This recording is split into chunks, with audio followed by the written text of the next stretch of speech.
We've been rocking the Motor City since 1971. 101 WRIF. Everything that rocks. Celebrating 50 years of rockin' Detroit. Got the Legends Weekend coming up, and I think we'll kick it off early here with Peter Werbe. How you doing, Werbs? Hey, man. Yeah, I almost did. 101 WRIF. It just was like Pavlov's dog. So the song ended, boom, give the call letter. And Carl Coffey as well. Yes. Hi, Carl. How you doing? I'm great, Meltdown. How's Meltdown these days? I'm doing awesome. You started at WRIF in 1976 and through the 80s as well. That's right. And you're back here in the WRIF compound again, so good to see you. Glad to be back here. Good to see your smiling face. Tell everybody where you are now. Where am I at? I'm at US 1031 WQUS in Lapeer. Lapeer, yeah. Lapeer's ultimate classic rock station. There you go. So you still got the pipes, still working and the whole thing. Oh, yeah, so. I do the morning show and just I mean, it's like a thing like you realize, too. What you do is not work. Don't tell anybody, but because you're having fun with it. Right. And you get paid for it. It's like, it's such a deal. That's what I used to say. All this and a paycheck, too. Somebody, George Thorogood just said that to me this week. You interviewed him a couple of days ago. Yeah, he said the exact same thing. He goes, you got to fake it out there because, you're getting paid to do something you love. So. Sure. But I remember interviewing Thorogood once, and I says to him, he had a new album, and I says, I don't see any songs written by you. And he says, well, why should I write any songs? Because all the good songs have been written. That's right. That kind of deal. Yeah, he turned 71. I said, what does George Thorogood do for his 71st birthday? He says, I try to make it to 72. There you go. So, but anyways, we're reliving some highlights. Carl, we were just talking off the air here. You had a couple of good highlights. Give me a couple here. Well, it was I wouldn't use the word good on this one. It was probably the saddest event that ever happened in rock and roll in my lifetime. The night that we got the news that John Lennon had been shot. It's even hard for me to talk about it right now. But anyways, that was one of the times because what happened was Tom Bender, who was a program director at the time, it was a Monday night. We were getting ready to go into Rockline, a syndicated show at 11:30. And all of a sudden I get a call at about 10 after 11 from Tom saying that he just talked to Fred Jacobs, who was living in New York, and Fred had seen a crawler at the bottom of the TV screen. John Lennon has just been shot. And he just lived down the street from the Dakota, and he ran down the street to the payphone across from the Dakota, and he was calling us up, and all of a sudden, 10 minutes later, he's got the news, John Lennon's dead. And I'm on the radio talking about it, telling people, and it's people were calling and crying, and it was just awful. Yeah, I've had the experience to announce a couple deaths myself on the radio, including Eddie Van Halen and Neil Peart from just the last couple of years. I mean, it's so sad. Yeah. I mean, you can't even, the moment of life, gone, just like that. What about a happy memory? What do you got? A happy memory? How about this? Rolling Stones at the, let's see, it was at the Silverdome. Silverdome, yeah. And we were there and got in the elevators to go down with the record dude to where the Stones were before the show, and the elevator door opens, and all of a sudden a ping pong ball is rolling toward me, and I grab it, and I look up, and I'm handing it to Bill Wyman, who's the bass player of the Rolling Stones. I mean, what are the odds, That was my closest I came to a Rolling Stone. There you go. There you go. We've been rocking the Motor City since 1971. We are 101 WRIF. Nobody plays more music than the WRIF. Meltdown here. We got the WRIF Legends Weekend coming up. And we got Carl Coffey and Peter Werbe, a couple WRIF legends with us today. So thank you guys for coming out of retirement. Well, at least one of you guys for coming out of retirement. I'm glad to be here, man. It's no problem, man. Talk about like old times. Oh, I want my mask off. Yeah, that's right. Something like old times. Muffle.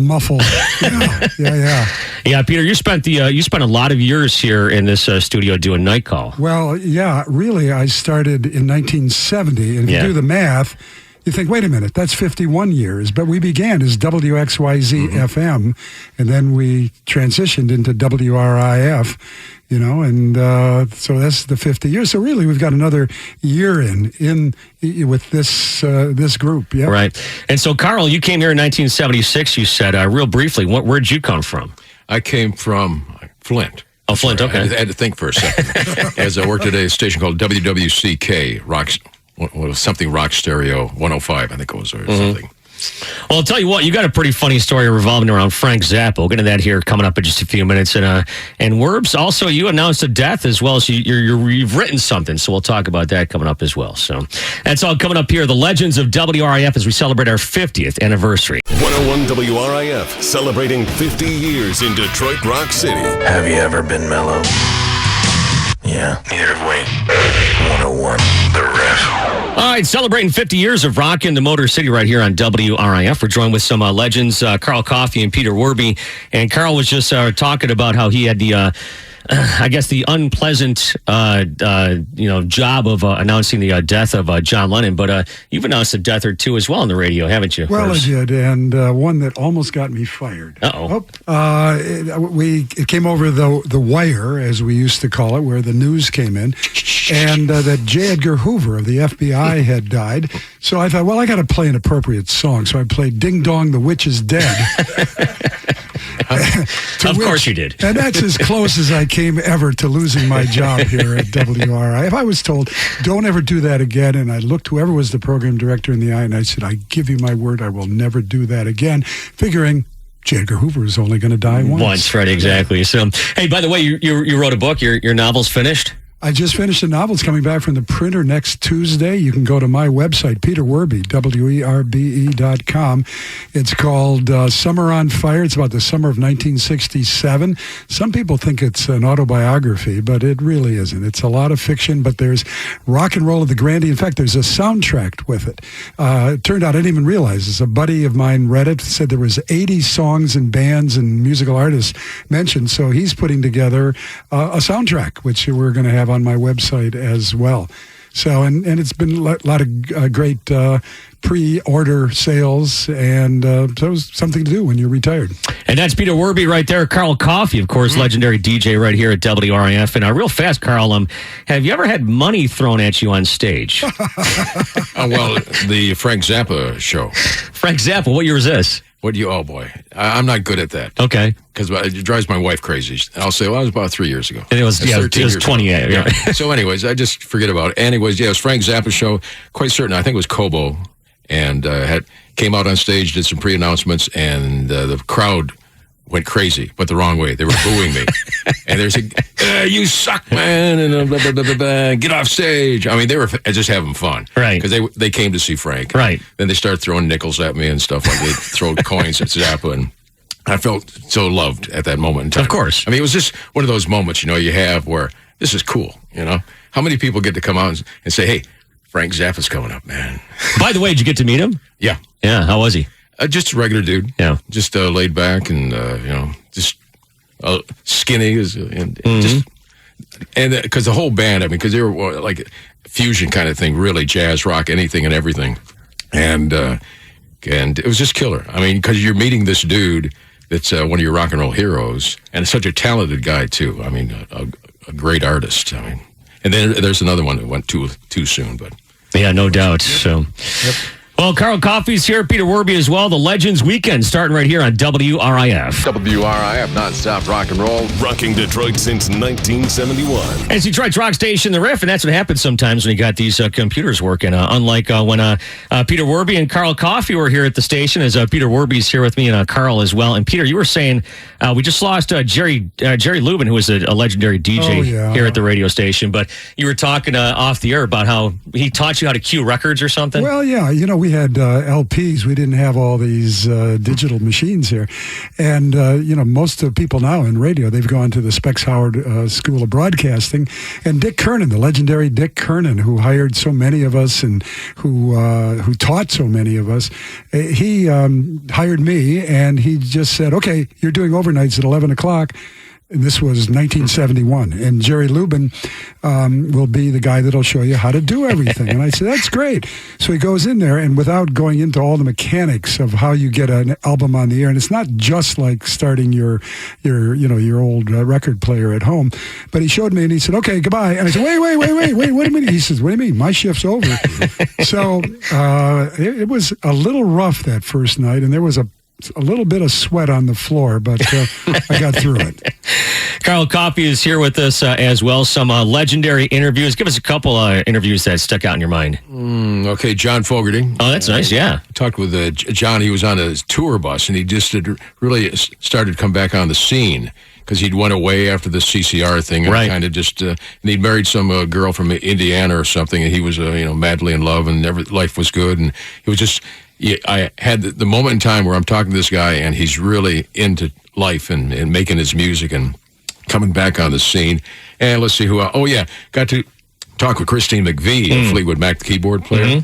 And it was the whole band. It was a phone interview. And I'm talking to them before we go on the air, but she's not in the room. And it's all the other members. And I'm saying... Man, Christine, I got to tell you, man, I've had the hots for her for years, man. Her voice is so beautiful, blah, blah, blah, blah, blah. And all of a sudden she comes in the room and they're going, "Oh, Chris, Carl loves you." I'm going, cool, man. So I had that moment in time with Christine McVie.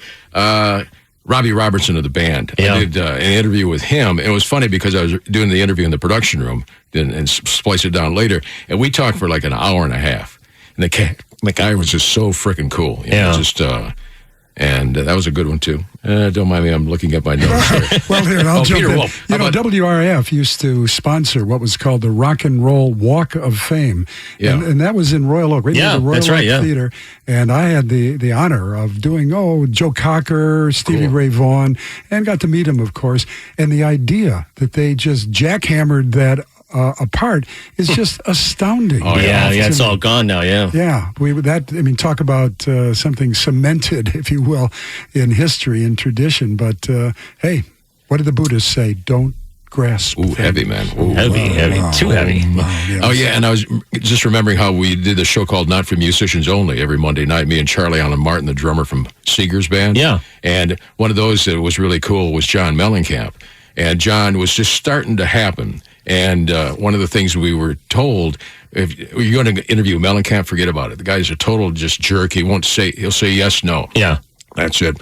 And we do the show every Monday night or something like that at 11 o'clock or whatever. But we're talking, and it ends up the guy was regular. Yeah. And then the next night I'm down at the concert, and the show's happening. I go backstage, and he's going, "Hey, Carl, how you doing, man?" And he's just a regular cat. Sometimes you have to do things for yourself, because I've had that situation, too, before. People are like, "I don't want to interview that guy." He turns out to be great. So, I'll tell you what, speaking of cemented here in the Motor City, we got Carl Coffey and Peter Werbe, and a guy who's cemented in Detroit history for sure is Arthur P. And coming back, I want you guys to each give an Arthur P. story, okay? Oh, God. All right.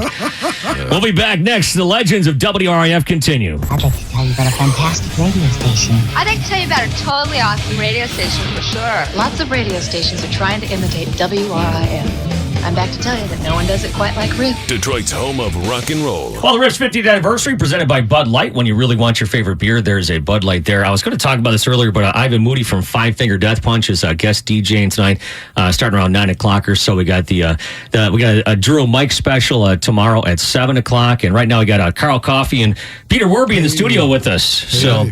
And you guys were here during Arthur P.'s legendary run, of course. So, Peter, you got an Arthur story? Well, Arthur, probably, let me do probably 1981 or so. He bought a Mercedes, what is it? Yeah, Mercedes convertible, right? Little red thing, and top down.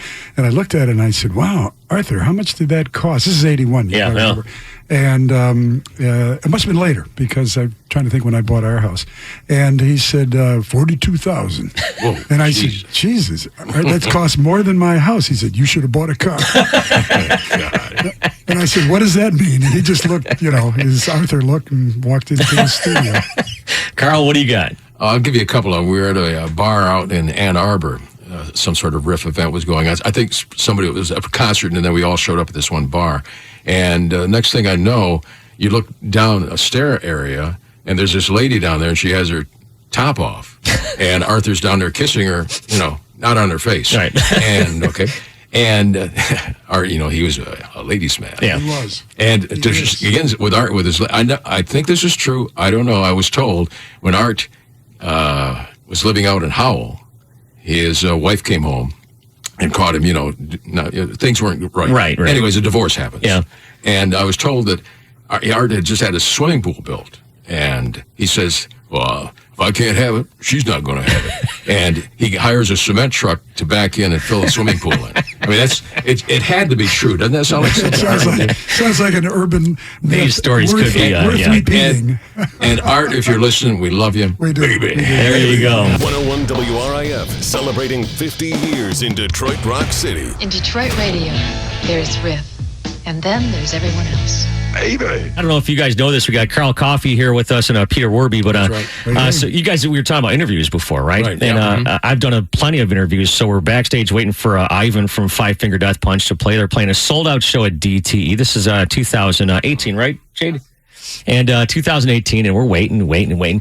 Finally, his handler comes back and he says, Ivan wants to do the interview on the lawn. And I'm like, wait, does he realize that the gates are open? He goes, yeah. Next thing you know, we're up on the lawn. We're set up TV cameras. You can watch this on YouTube, the whole thing. Cool. And here comes Ivan through the crowd. And you see this big crowd now gathering around him. And then he comes up and he did an interview with us on the lawn. It was one of the coolest things ever. So beautiful. Well, most of my career here at WRIF was as a talk show host. Yeah. So I did hundreds and hundreds and Peter hundreds. Werbe. That's right. Oh, my God. I thought they were having flashbacks. Yeah. So I did hundreds and hundreds and hundreds of interviews, but not with a lot of famous people. Although I did do Frank Zappa. It was cool. One of the interviews. Number of rock musicians, but mostly it was, current events, and in many ways that's what people know me best for. Yeah, that's right. So how many interviews do you think you did, Carl, here at WRIF? Oh, God. Because I had that interview show every week, so okay. Blah, blah, blah. I mean, at least a few hundred or maybe. Yeah, and back in the day, you'd interview him live on the air. Right. Yeah. As a matter of fact, I just talked with Michael Anthony a couple days ago, and I relived this, or I told him about the story when Van Halen first came through the Motor City, and Karen Savelli was in here doing a weekend shift, and someone said, hey, Van Halen's going to stop by. I was there. Yeah, and you were there, so the whole circus came by, huh? Well, what it was, the limo pulls up, and the guys get out of the limo, a big old stretch limo. All four members. And then there was like 2 or 3 girls of the night, let's say. Right. Just friendly girls. Right. And they come in with the guys, and then the Karen gets all flustered because they're being very crude. Right. And she's doing the interview, recording it. And they're all done, and I look out the window because I'm on the air at the time, and they're out getting pictures taken. And David Lee Roth is... positioned his head between this girl's legs. And, I mean, it was very Van Halen. Well, I think if we had to make a list of how many times there were women in this studio without clothes, it would add up. All right. Well, on that note, guys, thank you so much for coming in here. That's rock and roll, baby. The management's not listening, right? Meltdown, I want to say hi to all my Riff Rock Cafe people. There you go. Hey, I did the Riff Rock Cafe, too. Yeah, after you. Uh-huh. Right. That was cool because it was like a all night free form. Play whatever we wanted. That's right. You had the overnights, yeah. Hardly anybody listened, but we had a grand time. I'm sure a lot of the third shifters were listening. They were. Big third shift force here. Grocery store clerks. Yeah. You want a good third shifter story? A guy calls from the high-grade meat packing plant. And it's like 3 a.m. And I says, what's going on, man? And he says, well, we're making hot dogs tonight. The meat is green before they put the pink dye in. And I'm going, what? Yeah, that's what he told me. It was 3 a.m. I think he's trying to gross you out. Hey, this has been great. This has been absolutely great, Mel. Peter Werbe, thank you so much for coming in. Carl Coffey as well. Thank you so much for coming in. It's great to see you again after all these years. You too, Peter. So, all right, rock on. We're going to honk next time we drive by the house for sure. Absolutely. On my Harley 25 Davidson. miles an hour, please. There you go. Screaming Scott's coming up for you next. As always, prayers and thoughts for the men and women who serve and protect. Appreciate what you guys do, and thank you guys so much for Rockin' Riff. WRIF, Detroit's home of rock and roll. Rocks you in your car, at work, at home. WRIF. Celebrating 50 years in Detroit Rock City.